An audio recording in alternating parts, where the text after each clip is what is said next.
सिंधुदुर्गामधील पाणबुडी प्रकल्प कुठेही जाणार नाही असं नितेश राणे म्हणतात। महाविकास आघाडीच्या काळामध्ये प्रकल्पाला चालना मिळाली नाही। प्रकल्प बंद पाडण्यासाठी आदित्य ठाकरेंनी प्रयत्न केले असल्याचा आरोप देखील आता राणेंनी केलेला आहे।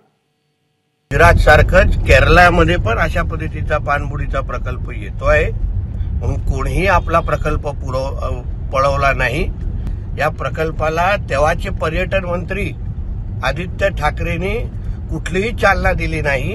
प्रकल्प बंद कसा पडेल यावर त्यांनी जास्त जोर दिला असल्यामुळे आज गुजरात आणि केरळमध्ये काम सुरू झालंय, पण महाराष्ट्रात जैसे ते ह्यांच्या आदित्य ठाकरेच्या नाकारतेमुळे होत असलं तरी मी विश्वास देतो आमचंच महायुतीचं सरकार हे पाणबुडीचा प्रकल्प पूर्ण करेल।